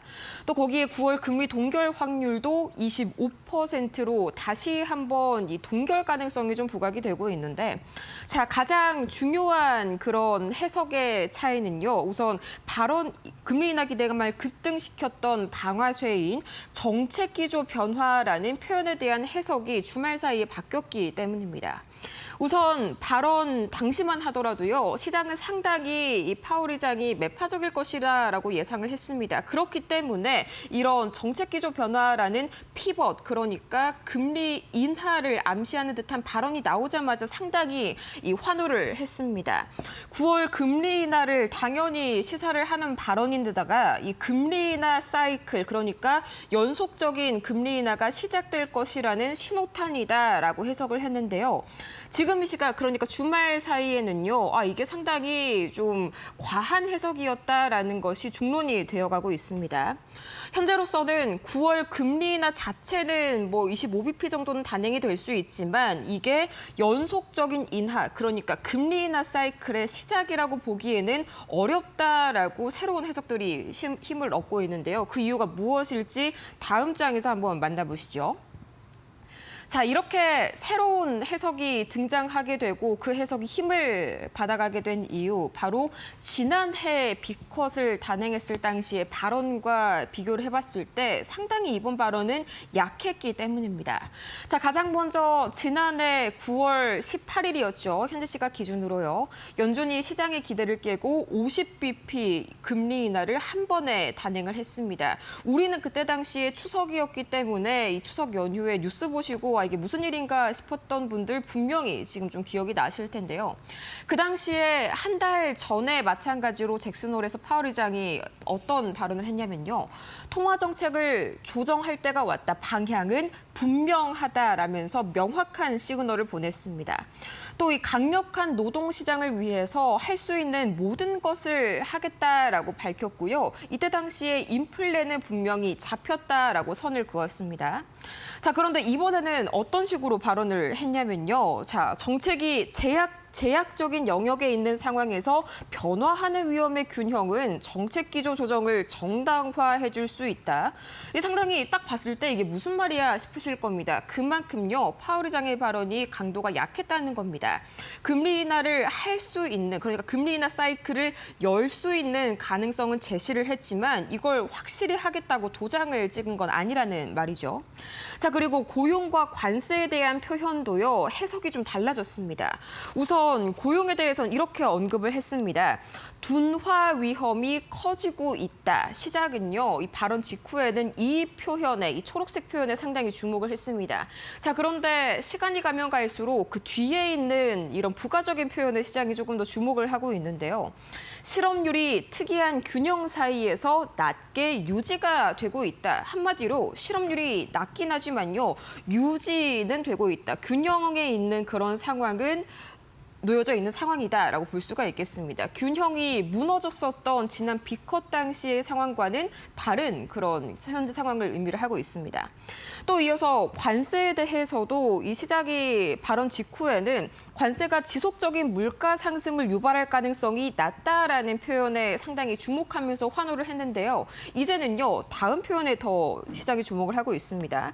이 관세의 물가에 대한 영향이 이제 막 시작이 됐고 향후 몇 달간은 축적될 것이다. 이번 PPI를 통해서도 이런 관세에 대한 물가 영향이 직접적으로 확인이 됐었죠. 이게 앞으로 점점 몇 달이 지나게 될수록 더 커지게 될 것이다라면서 시장에 상당한 경계감을 불러일으켰습니다.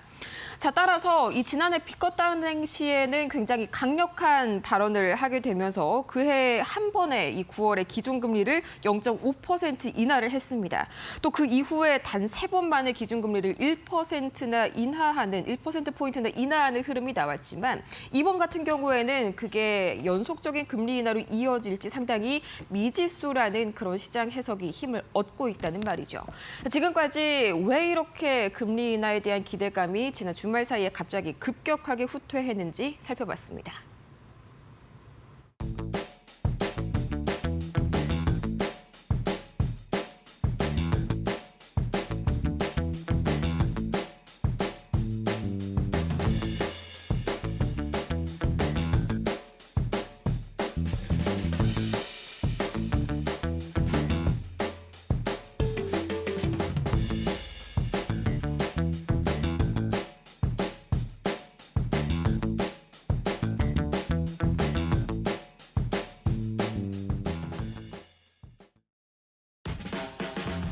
네, 여러분 주말 잘 쉬셨습니까? 여전히 덥습니다. 습도도 높고요. 오늘 비 온다고 하죠, 오후에. 준비 좀 잘 하셔야 되겠습니다. 자, 오늘 이데일리 신문 내용 좀 살펴보도록 하겠습니다. 일단 미국 시장부터 얘기를 좀 해봐야 될 것 같습니다. 왜냐하면 이번 주에 엔비디아 27일 날 현지 시간이죠. 실적 발표가 있죠. 이 여러 가지 좀 함의를 갖고 있는 그런 이벤트이기 때문에 엔비디아 실적부터 좀 얘기를 해보겠습니다. 일단 현재 미국 시장 분위기는 앞서 두 앵커분들이 잘 정리를 해주셨겠습니다만 크게 보면 두 가지죠.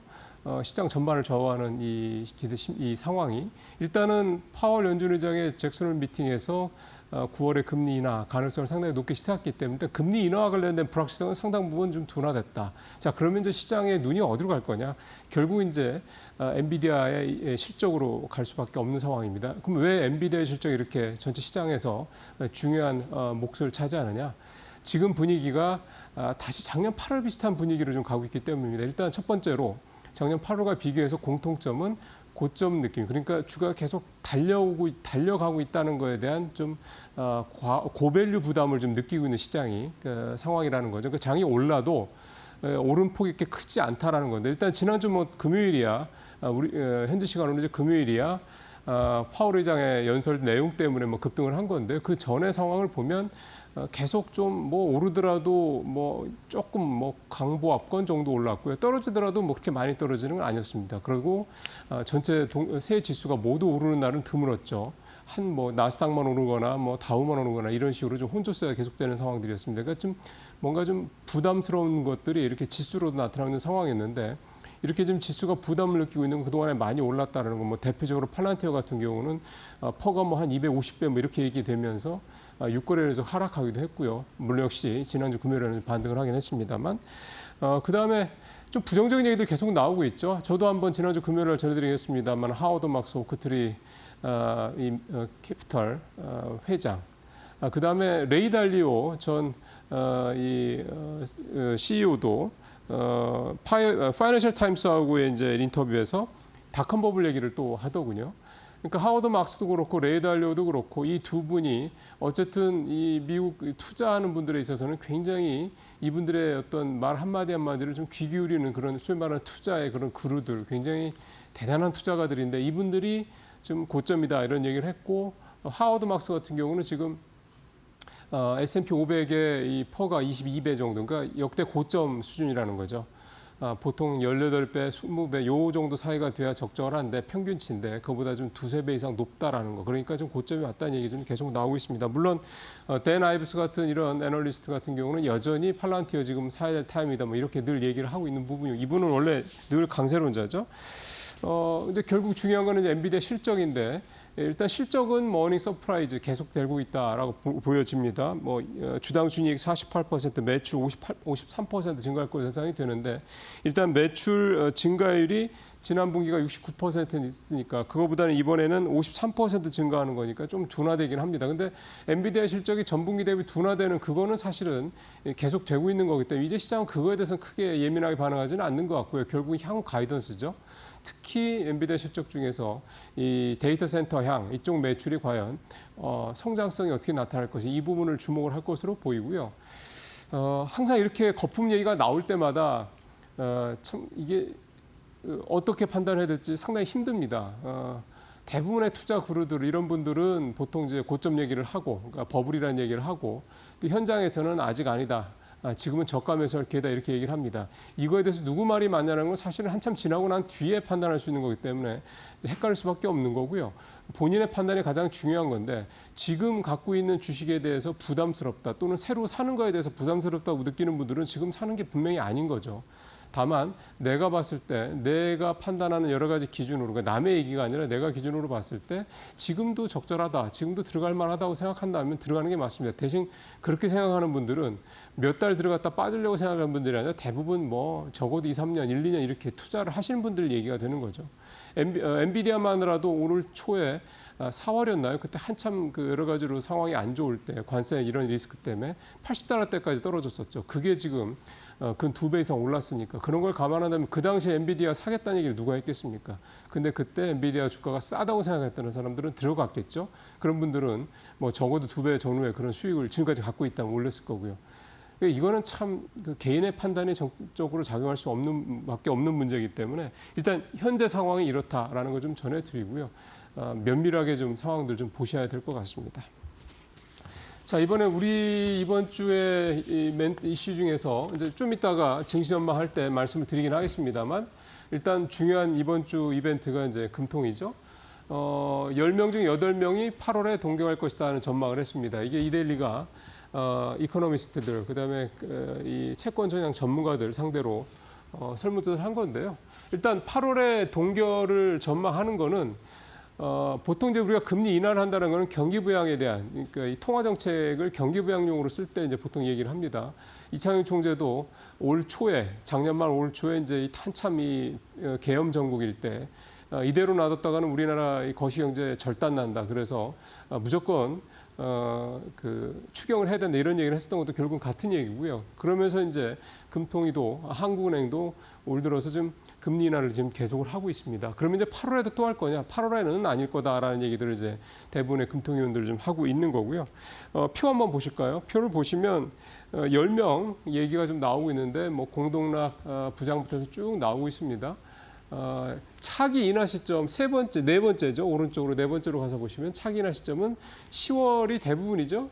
4분기, 10월도 4분기니까 4분기 초라고 볼 수 있으니까 전체 10명 중에 9명이 사실상 이제 4분기 다다음 달에 이제 금리를 내릴 것이다 이렇게 얘기를 하고 있고요. 내년 1분기 얘기하는 분도 물론 한 분 계시긴 합니다. 전체적으로 이렇게 금리가 동결될 것으로 전망하는 이유들은 일단 한국은행 이창용 총재의 발언이 큰 영향을 미쳤다고 봅니다. 이창용 총재가 일단 어떤 경기에 대한 부분을 한숨 돌렸다 또는 경기에 대한 부분보다는 이제는 금리 인하를 그동안 했으니 이제 금융 안정을 노릴 차례다. 그렇게 얘기를 했고 금융 안정을 노려야 된다라고 얘기했던 백그라운드는 역시 부동산 얘기입니다. 우리는 다른 나라와 달리 이 서울과 수도권의 부동산 가격 이 부분이 금리와 연동이 워낙에 깊게 돼 있기 때문에 지금 또 추가로 금리를 할 경우에는 또 부동산 시장을 더 좀 약간 뭐랄까요, 좀 자극할 여지가 있다 이런 얘기를 좀 했고요. 뭐 성장률을 생각을 했을 때 사실은 금리 인하할 여지가 더 있죠. 그래서 이제 올해 한 번 정도 금리를 더 인하할 것이다라고 좀 시장에서는 좀 보고 있다 볼 수가 있겠습니다. 또 이번 금통위 때는 이제 올해 성장률 전망치, 그 다음에 물가 전망치 수정안이 나옵니다. 지난 5월달에 의해서 이제 대략 한 4, 5개월 만이죠. 이번에 그 지난 5월달 전망 때는 추경 얘기가 없었죠. 그래서 그 내용이 포함이 안 돼 있었고, 그래서 이번에 이제 추경에 대한 어떤 그런 전망치가 포함이 될 텐데 시장에서는 대략 0.1에서 0.2%포인트 정도 올라갈 것으로 예상을 하고 있습니다. 지금 0.5에서 0.8% 올해 성장률 전망치가 나오고 있는 상황이기 때문에 한국은행 0.8%죠. 대략 이 정도 하면 1% 정도는 올해 성장률 전망치가 나올 수 있겠다. 이 정도 생각을 할 수가 있겠고요. 결국 중요한 거는 추경이라는 거는 단기적인 어떤 영향을 미치는 거죠. 일종의 마중물 역할을 한다는 거고 중요한 거는 이 추경 편성을 한 이후에 실제로 이제 여러 가지로 분위기가 좀 살아나고 소비도 좀 좋아지고 투자도 좀 활성화되고 이런 모습들이 좀 있어야 된다는 거고요. 지금 정부가 여러 가지로 좀 산업 정책들을 지금 새 정부 들어서 펼치고 있는데 이런 것들이 이제 특히 이제 9월 들어서 본격적으로 가시화가 되기 시작한다. 즉 한미 정상회담 등 주요 어떤 외교 안보 현안들이 어느 정도 정리가 된 다음에 본격적으로 이제 내치에 이제 새 정부가 이제 집중을 하게 될 경우는 산업 정책이 아무래도 좀 바로 이제 가장 메인이 되겠죠. 그렇게 된다고 그러면 아무래도 시장에서 또 이 산업 정책에 대한 기대감 때문에 기업들도 그렇고 시장도 그렇고 다시 한번 반등의 계기를 마련할 수 있지 않겠냐 이런 얘기도 좀 그래서 좀 나오고 있는 것 같습니다. 어쨌든 긍정적인 거는 새 정부의 이런 적극적인 경기 부양 의지고요. 좀 부정적인 거는 역시 관세 효과, 이 관세 여파가 실제로 이제 우리 경제에 얼마나 영향을 미칠 것이냐, 특히 수출 문제 이 부분이 일단 8월 20일까지 나온 거는 나쁘지 않죠. 근데 이제 미국도 조금 감소율이 줄어들었고요. 그러니까 이게 이제 9월, 10월 이렇게 꾸준히 증가폭이 낮아지더라도 증가세가 유지가 된다고 그럴 경우에는 관세에 대한 부담을 좀 덜어내는 수 있는 거니까 그렇게 되면은 조금 더 시장도 그렇고 거시 지표들도 그렇고 조금 나아지지 않겠냐 이런 기대감을 가져봅니다. 자, 이제 세 번째 얘기는 이번 주 증시 전망을 좀 해보죠. 지난주에 코스피, 코스닥 썩 좋지는 않았습니다. 코스피 1.7% 하락을 해서 3주 만에 장중에 최저치를 기록하기도 했었고 3,100선도 잠깐 무너지기도 했었죠. 코스닥도 800선 결국 못 견디고 780선까지 좀 내려온 그런 상황이 됐습니다.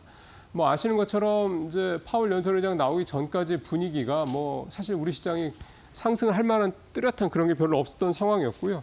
그래서 이번 주에는 역시 한미 정상회담, 이제 오늘부터 이제 오후부터 이제 얘기가 나오기 시작하겠죠. 이런 어떤 것들이 좀 긍정적인 이벤트로 예상이 좀 되고, 그다음 부정적인 부분들은 아무래도 시장에서 지난주에 이 노란봉투법 통과되고 난 이후에 좀 재계에서 계속 좀 부담스러워한다는 목소리들이 좀 나오고 있죠. 시장에서도 이게 이제 기업들의 여러 가지 경영을 좀 위축할 수 있다 이런 얘기가 좀 나오고 있습니다. 근데 꼭 그렇게만 볼 필요가 있냐라는 반론도 분명히 있습니다. 이게 사실 어제 오늘 나온 얘기도 아니고 정부가 바뀌면서 특히 새 정부가 이제 이 대통령 스스로가 어렸을 때부터 노동을 했던 그런데 경험을 갖고 계신 분이기 때문에 이 노란봉투법에 대해서 이미 대선 유세 기간 동안 여러 번 얘기를 했거든요. 통과시킬 거다는 얘기를 했던 거죠. 그렇기 때문에 기업들이 이 부분에 대해서 이제 와서 뭐 큰일 났다 이렇게 얘기한다는 거는 그건 기업들이 너무 준비를 안 했다는 얘기밖에 안 됩니다. 정권이 바뀌었다 그러면 바뀔 거에 대해서 미리 대비해야 되는 게 기업들이 해야 될 역할이니까 그런 부분들에 대해서 일단 시장에서는 이 노란봉투법이 지나가고 난 다음에 이 부분에 대해서 이번 주에도 무슨 특별한 어떤 악재가 될까 이렇게 보는 시각은 좀 낮고요.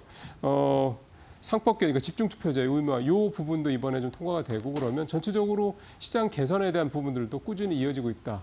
이번 주에는 한미 정상회담 관련된 부분 때문에 좀 긍정적인 기대감, 또 미국의 금리 인하 기대감 커진 거 이런 부분들이 좀 지난주와는 달리 긍정적으로 작용하지 않겠냐 이런 생각을 좀 해보게 됩니다. 마지막으로 펀드워치는 짧게 표만 좀 보고 넘어가겠습니다. 예. 지난주는 사실 시장 부진했지 않습니까? 그러다 보니까 그나마 조금 건질 수 있는 섹터가 뷰티하고 컨텐츠 정도, K-뷰티, K-컨텐츠 정도입니다. 보시는 것처럼 화장품 탑3 플러스 3%, K-팝 포커스 역시 2.7%, 미디어 쪽 2.5%, 화장품 2.4%. 그러니까 화장품하고 미디어 쪽 두 가지죠. 근데 수익률을 좀 중요하게 보셔야 됩니다. 수익률이 2%, 3%밖에 안 됩니다. 지난주에 시장도 별로 좋지 않았지만 지난주에 좋았다라고 하는 섹터도 상당히 수익률이 그렇게 평소에 한 7, 8% 보통 되지 않았습니까? 레버리지가 한 14, 5%도 됐고요. 그거에 비하면 뭐 절반 이하 수준으로 수익률이 높지 않아서 지난주는 참 힘들었던 한 주였다라고 볼 수가 있겠고요. 국내 주식형 펀드 전체 평균 수익률 마이너스 3%, 해외 주식형도 마이너스 0.6%. 전체적으로 국내외 다 부진한 그런 모습을 보였습니다. 이제 오늘 여기서 마치도록 하겠습니다.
마켓 비하인드 이어가 보도록 하겠습니다. 오늘은요, 김영재 유진투자증권 서울 WM센터 이사 모시고 이야기 나눠볼게요. 어서 오세요. 네, 안녕하십니까.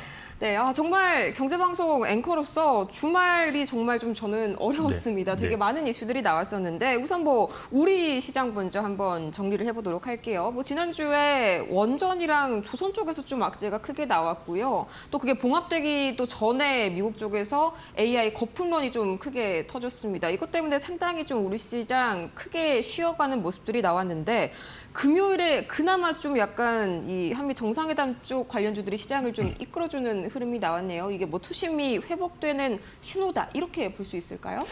사실 지난 한 주 동안도 그렇지만 사실 지지난주도 그랬는데 글로벌에서 최악체 시장이 국내 시장이었다라고 보시는데 네. 코스닥이 무려 지난 한 주 동안 4% 가까이 하락을 했습니다.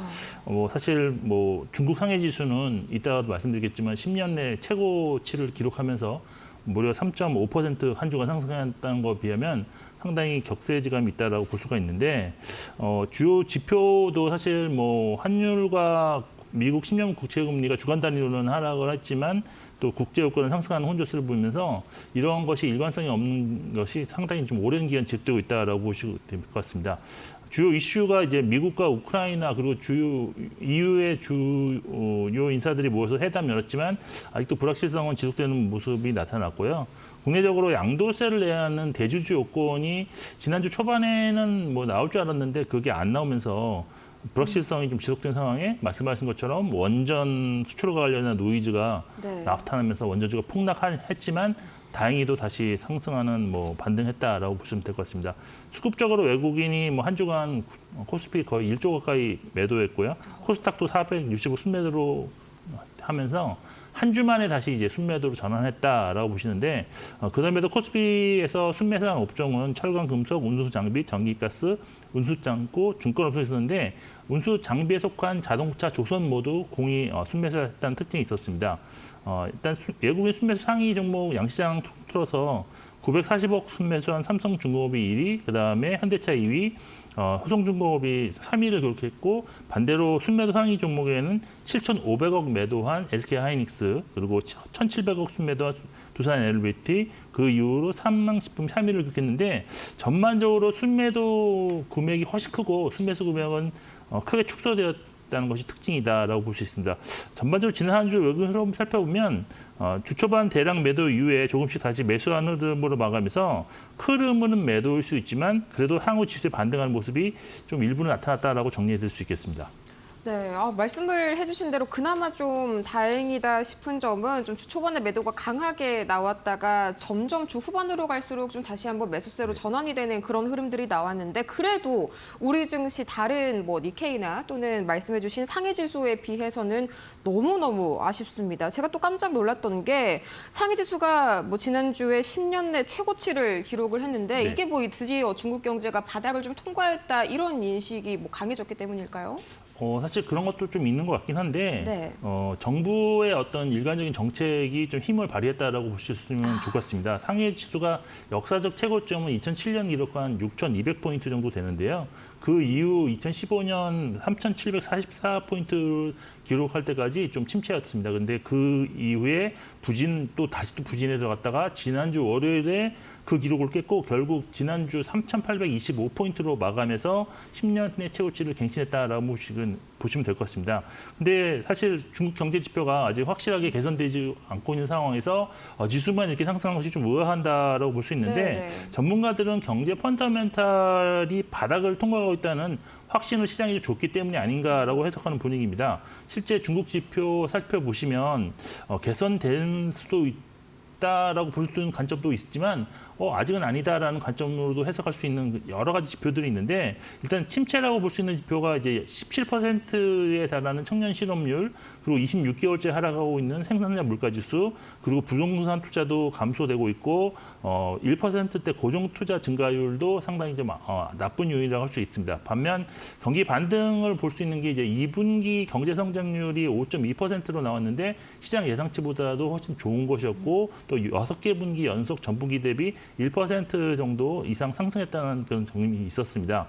무엇보다도 일단 최악의 상황이 아닌 것으로 좀 좋은 점이 지표 외에도 사실 미국과의 관세 협상에 있어서 사실 미국 상호 관세 부과가 중국에는 예상보다는 좀 낫지 않았냐 하는 그런 평가가 있는데요.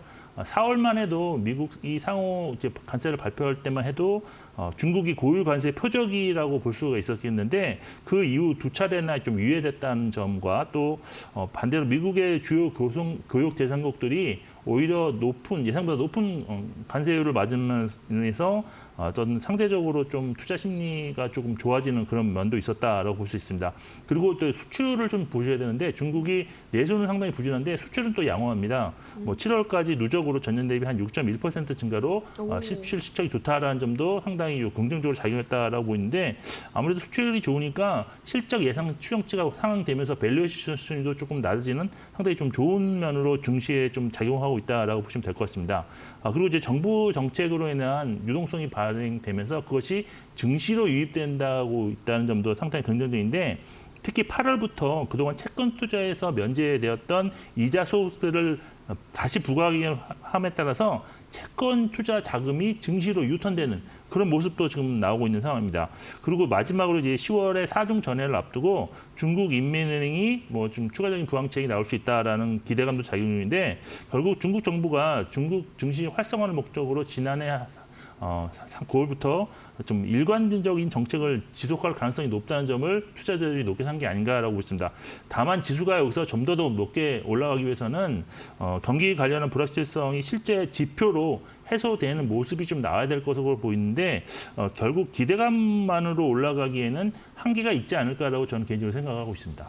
네, 수출 데이터가 생각보다 좀 의외네요. 또 말씀을 해주신 대로 뭐 아직까지 지표상으로는 속단을 하긴 이릅니다만 여기저기서 좀 약간 중국 경제가 드디어 좀 회복 국면에 들어가는 초입이 아닌가 하는 그런 시그널들이 좀 조심스럽게 나오고 있는 것 같습니다. 이제 문제는요, 미국인데요. 네. 이제 밤사이에 금리 인하 확률이 제가 체크를 해보니까 뭐 거의 다시 70%대 초반까지 굴러 떨어졌더라고요. 네네. 이게 약간 발언 직후에 시장이 너무 좀 설레발을 친 느낌이 없지 않아 있네요.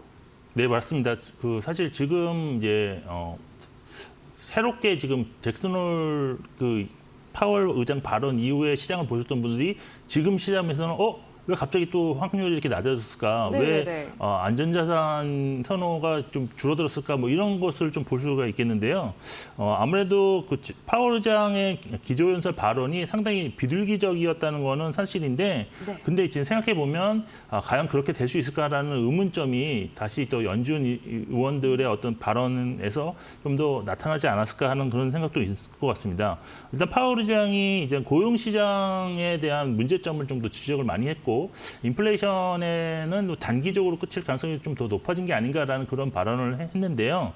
사실 이런 것이 이제 지금까지 금요일 전까지만 해도 물가 상승을 우려하는 그 연준 의원들의 지속적인 발언과는 대비되는 것으로 아무래도 저는 개인적으로 보면 유연한 정책 조절로 인해서 시장 리스크를 좀 최소화시키겠다는 파월 의장의 개인적인 의지가 좀 나타났다는 것이 좀 아닌가라고 보고 있는 상황입니다. 그래서 사실 파월 의장 발표 직후에 90%로 다시 높아진 9월 금리 인하 확률이 네. 그 이후 이제 토요일 날은 뭐 80%대로 내려오더니 어제 보니까 이제 75%로 회귀했는데 아마 지금은 말씀하신 것처럼 70%대 초반까지도 내려갈 수도 있을 것 같고 위험 자산인 비트코인 가격도 11만 8천 불 정도까지 급등했다가 다시 11만 5천 원대로 어제 하더니 오늘 아침 보니까 또 11만 2천까지 네. 또 다시 또 내려가는 모습이 있고 금 가격도 다시 또 상승하는 모습을 보여서 다시 또 신중한 분위기로 돌아갔다라고 할 수 있겠습니다. 일단 이제는 이제 남은 8월 고용 지표, 그다음에 뭐 이번 주 발표되는 뭐 PCE, 그다음에 다음 달 CPI가 상당히 중요하게 될 것 같은데 결국 금리 인하를 맹신하기보다는 오늘 시장 반등이 좀 크게 나온다면 비중 축소로 대응하시는 것도 나쁘지 않은 선택이 되지 않을까라고 개인적으로 생각을 하고 있는 상황입니다. 네, 안 그래도 다음 주에 주요 이런 이슈 중에 하나가 엔비디아 실적 발표 그리고 PC 두 가지가 제일 컸었는데 PC에 특히나 좀 더 하이라이트를 쳐봐야 하는 그런 이슈가 아닐까 싶네요. 물론 파월 의장 관련해서 추가적인 발언의 이슈가 새롭게 나왔다 이런 건 아니었지만요. 또 연준 위원들의 매파적인 발언이 주말 사이에 좀 많이 이어졌다라는 점도 참고를 해보시면 좋을 것 같습니다. 이제 또 한미 정상회담 지난주에 상당히 조방원이 다시 한번 주도주가 되는데 몫을 단단히 했는데 이번 주도 좀 비슷한 흐름 그대로 이어갈까요? 사실 흐름 자체는 여기서 추가적으로 상당히 좀 모멘텀이 될 만한 것이 나와야 되는데 나오지 않거나 예상했던 수준이라면 오히려 이제 제로 노출 가능성이 좀 있다라고 보고 있습니다. 오늘 이제 현지 시간 25일에 이재명 대통령과 트럼프 대통령 간의 첫 대면 만남이 이제 한미 정상회담이라는 것으로 실시가 되는데 가장 관심을 가져야 되는 주제는 관세 협정과 관련한 세부 논의가 좀 있을 것 같고요. 또 대미 투자 계획과 관련한 구체적인 방안과 용도 그리고 한미 상호 간 경제 협력 확대 범위를 어떻게 정하냐라고 것이 주제가 될 수 있겠습니다. 여기에 이제 주한 미군의 방위비 분담 어떤 인상 논의 또 전 세계를 상대로 요구하고 있는 미국이 지금 국방비 증액에도 상당히 좀 관심이 쏠리고 있는데 개인적으로 방위비 인상을 하는 것보다는 국방비 증액을 좀 더 포커싱을 해서 국내 방산 산업의 성장은 물론 전반적인 지출 규모 다변화를 꾀하는 것이 전략적으로 좀 유리하지 않을까라고 생각을 하고 있는 상황입니다. 그리고 이제 경제 협력 분야와 관련해서는 조선, 원자력, 2차 전지, 반도체 등이 좀 거론될 것으로 보고 있는데 특히 조선과 원자력의 경우는 사실 이 종목들이 당장의 실적보다는 어떤 성장 모멘텀을 바탕으로 주가가 상승하는 것만큼 구체적인 세부 투자 확대 방안이 분명히 이번에는 좀 나와야 되지 않을까라고 보고 있습니다. 또 남북 관계 개선 이전에 북한과 미국과의 관계 개선이 먼저 선행될 수 있도록 한미 양국 간의 협력이 좀 필요하지 않을까라고 보고 있는데 이러한 관계 개선을 위한 논의가 구체적인 결과로 이어지는지도 좀 주목해야 되는 포인트일 것 같습니다. 다만 지난주까지 이러한 기대감이 미리 좀 선반되는 측면이 있다라고 좀 보고 있고요. 또 오늘 국내 증시가 반등에 성공하는 모습으로 진행된다면 정상회담 이후에 어떤 재료에 노출했다는 매물 출혈 가능성이 높아지는 만큼 이러한 점을 감안하셔서 오늘 한미 정상회담을 앞두고 적극적으로 추격 매수하는 뭐 이런 것은 좀 자제하시는 것이 좋을 것 같다라고 보고 있습니다. 네, 저 역시도 좀 지난주에 뭐 선반영이 좀 생각보다 많이 되는 것 같은데 이런 생각을 좀 했었습니다. 매물 출회가 오늘은 될 수 있다는 점 체크를 하셔야겠고요. 이어서 이번 주 목요일에 금통위도 앞두고 있죠. 이게 살짝 좀 셈법이 복잡해졌는데 뭐 개인적으로 저는 아직까지는 좀 서울 집값이 좀 많이 불안한 것 같더라고요. 이사님께서는 어떻게 전망 봐주실까요? 사실 지난 7월에 금통위가 이제 동결로 마감된 이후에 네네. 8월에는 이제 인하 쪽으로 대부분 전망을 했는데 지금은 그게 좀 바뀐 것 같습니다. 지금 전문가들이 금리 인하보다는 동결로 예상하는 전문가들이 더 많아졌는데 사실 금리 인하에 찬성하는 의견의 배경에는 현재 정부의 재정 정책을 확대하는 기조에 도움이 되는 금리 인하가 필요하고 또 정부 대책 발표 이후에 주택 가격 상승세가 둔화되면서 물가에 미치는 영향이 좀 감소되었다라는 것이 그런 것이 배경입니다. 반대로 금리 인하에 신중하면서 동결을 주장하는 배경에는 환율이 다시 1,400원대에 근접하고 있는 상황에 주택 가격 안정 흐름도 너무 단기간으로 보지 말고 좀 더 지켜봐야 한다는 입장이고 또 미국이 먼저 통화 정책을 어떻게 방향을 가져가는지를 확인한 이후에 금리 인하에 나서도 늦지 않다는 입장입니다. 따라서 일단 확률적으로는 동결이 좀 더 높을 것 같고 그렇지만 동결일지라도 10월에는 인하에 나왔을 수 있는데 올해 한 차례 금리 인하가 좀 필요한 상황이라는 건 변함이 없기 때문입니다.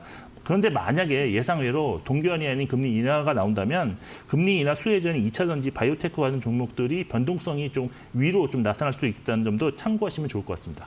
네, 정말 뭐 오히려 동결 쪽에 조금 더 이제 좀 무게를 실었는데 정말 뭐 미국이나 한국이나 금리나 정말 불투명합니다. 한치 앞을 알 수가 없는 그런 상황인데 이렇게 불확실한 시장 속에 이번 주 투자 전략 한 줄로 좀 정리를 해주신다면요. 이번 주는 상고하저 가능성이 상당히 높은데요. 상고하저요. 네, 오늘 좀 강도 높은 반등이 조금은 있지 않을까라고 보고 있는데 그때 가장 지켜보셔야 될 것이 외국이 순매수가 강하게 나오느냐가 중요합니다. 그렇지 않다면 오늘을 고점으로 다시 횡보 조정 내지는 하락 조정 가능성이 있을 것입니다. 이번 주 일단 재료 노출에 따른 고점 매도 물량이 나올 수 있는 환경이 조성되어 보여서 다소 보수적 관점으로 현금을 비중 유지하시고 저점에만 매수하는 것이 나쁘지 않은 선택이 될 것으로 보고 있는 상황입니다. 네, 그럼 종합해보자면 뭐 현금 비중을 유지하는 하에 뭐 저점 매수는 유효하다 이 정도로 한번 정리를 해볼 수가 있겠네요. 네, 지금까지 저희 김명재 유진투자증권 서울 WM센터 이사와 이야기 나눠봤습니다. 좋은 말씀 고맙습니다. 저희가 오늘 준비한 소식은 여기까지입니다. 잠시 후 이어지는 마켓나우 1부에서 더욱더 자세한 이야기들 함께 하시길 바라고요. 저희는 다음 이 시간에 찾아오도록 하겠습니다. 오늘도 함께해 주신 여러분 고맙습니다.